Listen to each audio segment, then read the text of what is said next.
Here's what I call the best-kept secret of the rich. Interesting discovery that I made one day. I couldn't believe it when I found out that rich people have about 24 hours a day, and poor people have about 24 hours a day. Wouldn't that drive you mad until you found out what the difference was? I'm telling you, the difference is in the management of the time. A few simple disciplines practiced every day, and your whole life can change. Your future can change, your income can change. Just a list of things you should consider. Number one, you run the day or it runs you. Part of the key to time management is just staying in charge. But here's what usually happens. We start something and we're in control. But as time starts to unfold, pretty soon we start losing control. You know, you start a business and you're running it. And pretty soon, what? It's running you. You have to stop every once in a while and say, hold it, hold it. Who's in charge here? So here's a good phrase to jot down. Something will master and something will serve. That's the nature of life. That's just how it goes on this spinning planet of ours. Something will master and something will serve. And here's what you have to make sure you become. The master. You run the day. You run the business. You run the enterprise. You run the job. You stay in charge. Now here's how you can stay in charge. Have your written set of goals with you at all times. Then prioritize your goals and decide which is important. Then constantly review your goals. Then have your goals match up to a good written game plan. The game plan that we talked about earlier. The game plan that says, take it out of your head and put it down on paper. Then, with game plan in hand, try to separate the majors from the minors. The really important things from the things you just have to do. And prioritize. Is this a major day or a minor day? And adjust your time accordingly. Is this a major conversation or a minor conversation? A lot of people don't do well, and here's why.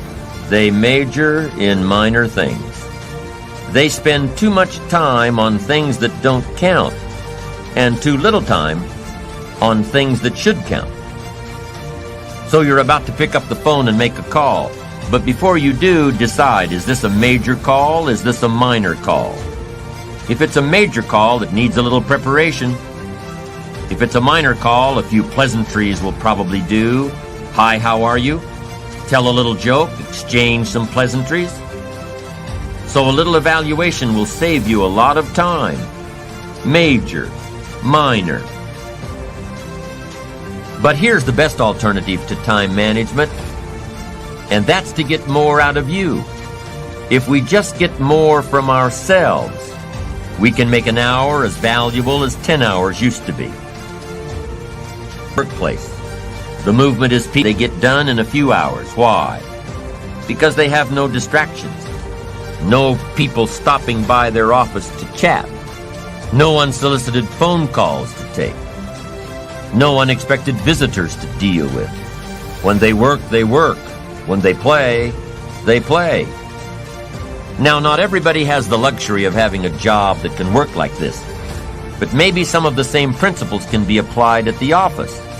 Like do not disturb times. Like scheduling your day so that you're totally undisturbed during those hours in which you complete your best work. Like setting certain hours each day to take appointments and phone calls.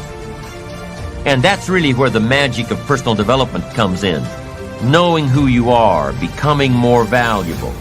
Being more valuable, knowing the value of your rhythms in getting certain tasks done. Getting things done more efficiently in a shorter period of time. Working smarter, not harder.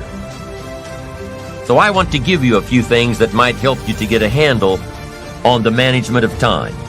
Here's the first one. Ignore the subject. Ignore the subject. That's not a bad suggestion. Somebody says, well, I've been behind all my life. Doesn't look like that's going to change. Forget it. I like that approach. At least it's honest. Nobody's ideas of success and time management are right for you unless they can be applied by you. We've already said that it's important to resist all stereotypes for success, to resist all models of success. So here's one alternative to time management: ignore the subject. Don't let somebody pressure you by saying, here's what you've got to do with your time. Resist all that. Take advice, but don't take orders. Let somebody give you their opinions and then accept the ones you want to accept. And the ones you don't want to accept, don't accept. Resist all attempts to pressure you into becoming the model of success. Resist all that. Do it on your own time, the time that's right for you. Now here's another alternative to time management: step down to an easier task. Step down to something more manageable. Something that doesn't require that much time, that much effort. That's an alternative. Some people in sales are promoted to being manager. They say, oh, now I've got to be a manager. Heck with this, it takes 14 hours a day, worrying about everybody. I'm getting back out in the field. Get my sales job back.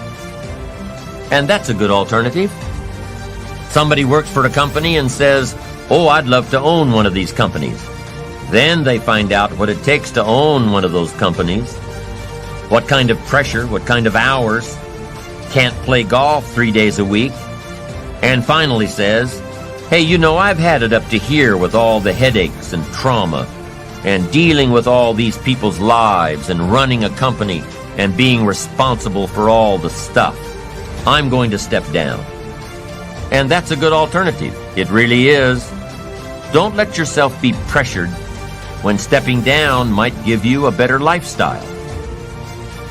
Little girl complained that her father never played with her. She said, Daddy comes home, got his briefcase full of papers, says hello to me, pats me on my head, and disappears. She said, how come my daddy can't play with me when he comes home? And her mother explained and said, look, your daddy works very hard. He loves you very much. But at the office, he's got so much to do that he can't get it all done. So he has to bring the rest of it home. So that's why your daddy can't play with you. And the little girl says, why don't they just put him in a slower group? Not a bad idea. And I offer that here. If you're too busy to play with your kids, you need to join a slower group. You've got to have time for your family. I went for some things that cost me too much in those early days. If I'd known how much it was going to cost, you've got to be busy being productive. It's easy to get faked out by being busy. Guy comes home at night, flops down in the easy chair, says, I've been going. But the real question is, doing what? I mean, it's the doing what. That's the real key.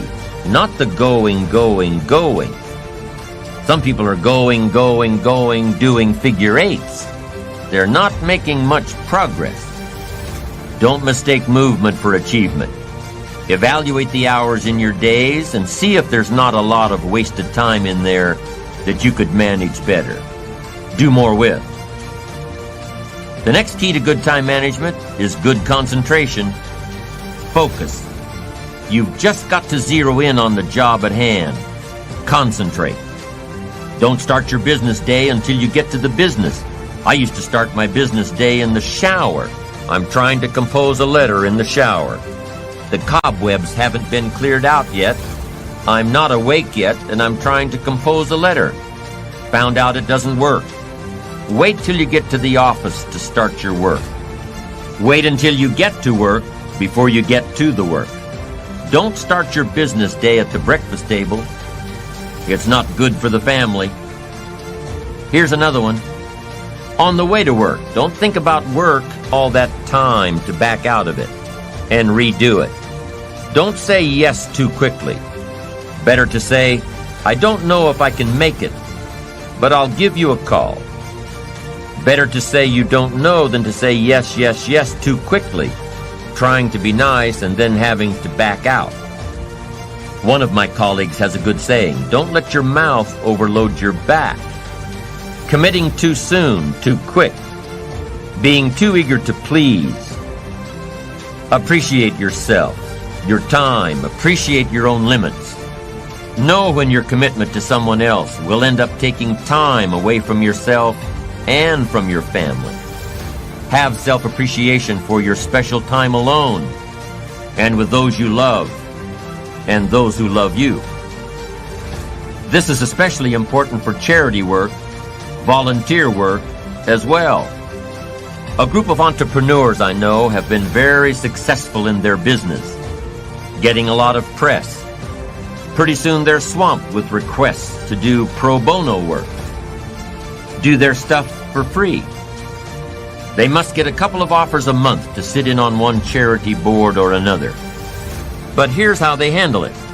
They take all requests, weigh them for time commitments, evaluate them for opportunities, then they take a collective vote on which two they'll accept during the next 12 months. You can't immediately say yes to offers that sound prestigious. You can't immediately say yes to social functions, things that sound like a lot of fun. You've got to say maybe and take time to evaluate what's an important contribution to society and what'll just take time away from your ambitions and your family. Be eager to please yourself and your family. Don't be so eager to please everybody else. Appreciate your own limits. You don't have to fill up every second of the day. Take time to appreciate what you've accomplished. Take time to enjoy the fruits of your labor. Your success should be a pleasure. Appreciating what you've got and what you've done and who you've become is important. It's an important component in fueling your future achievements. Just knowing that you've accomplished in one day what you laid out in your game plan. Just knowing that you finished all you started out to do that day. That's encouraging. And it's these little daily advantages that you're gaining that continue to fuel your achievement. Let's say you're figuring out tomorrow's game plan tonight, and tomorrow looks pretty light. So all you write down for tomorrow is cleanup day. You know, clean up all the little notes on your desk. Write all the thank you notes you haven't gotten around to writing all week. Take care of a few phone calls that keep getting shuffled from one day to the next. Nothing major, just minor stuff. But nonetheless, little stuff that keeps nagging on you until you get it done. So you spend your day in a cleanup mode. You file the notes, write the thank you cards, make the phone calls. Not a major day, but at the end of the day, you feel you've accomplished so much. Why? Because you've taken care of so many little details. The little details that can make a major difference. You feel like you've really achieved something during this day that started out to be so minor. Little achievements are just as important as big achievements. Why? Because you can't appreciate the big achievements without first appreciating the little ones.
da